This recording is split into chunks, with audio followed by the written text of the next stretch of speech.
Severe মাঠে বিধ্বস্ত হলো বার্সেলোনা। সেভিয়ার মাঠে আজ মাঠে নামার আগ পর্যন্ত বার্সেলোনাই ছিল লা লিগার একমাত্র অপরাজিত দল। বার্সেলোনাকে মৌসুমের প্রথম হারের স্বাদটা আজই দিয়েছে সেভিয়া, সেটাও খুব তিক্তভাবে। একটা নয়, দুটি নয়, একে একে 4টা গোল হজম করেছে বার্সা। আজকে শুরুর একাদশে সুযোগ পাওয়া রোনাল্ড আরাউজো বার্সেলোনাকে বিপদে ফেলেন। ইসাক রোমেরোকে পেনাল্টি বক্সে ফাউল করে বসেন। ভিডিও রিভিউ দেখে পেনাল্টি দেন রেফারি। স্পট কিক থেকে গোল করতে ভুল করেননি সাবেক বার্সেলোনা তারকা অ্যালেক্সিস সানচেজ। ম্যাচের লাগাম চলে যায় সেভিয়ার হাতে। একের পর এক সুযোগ আসতে থাকে, বেশিরভাগই রোমেরোর সামনে। দুইবার মিস করলেও তৃতীয়বার আর ভুল করেননি। রুবেন ভার্গাসের পাস থেকে 37 মিনিটে ব্যবধান দ্বিগুণ করেন। বিরতির আগেই ম্যাচে ফেরার আভাস দেয় বার্সা। পেদ্রির নিখুঁত ক্রসে দারুণ ভলিতে গোল করেন মার্কাস রাশফোর্ড। লা লিগায় তার প্রথম গোল এটি। দ্বিতীয়ার্ধেও নতুন উদ্যমে মাঠে নামে বার্সা।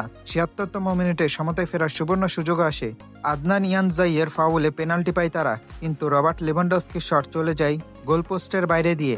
৯০ মিনিটে হোসে আনহেল কারমোনা গোল করে সেভিয়ার জয় প্রায় নিশ্চিত করে ফেলেন। যোগ হওয়ার সময়ে আকর অ্যাডামসের গোলে ব্যবধান আরও বাড়ে। ৪-১ গোলের এই হারে লা লিগার শীর্ষে যাওয়ার সুযোগ হারিয়েছে বার্সা। ৮ ম্যাচে ১৯ পয়েন্ট নিয়ে আপাতত ২ নম্বরে কাতালানরা। সমান ম্যাচে ২১ পয়েন্ট নিয়ে শীর্ষে রিয়াল মাদ্রিদ। চ্যাম্পিয়ন্স লিগের পর লা লিগা পরপর ২ হারে কিছুটা হলেও আত্মবিশ্বাসে নাড়া পড়বে বার্সেলোনার।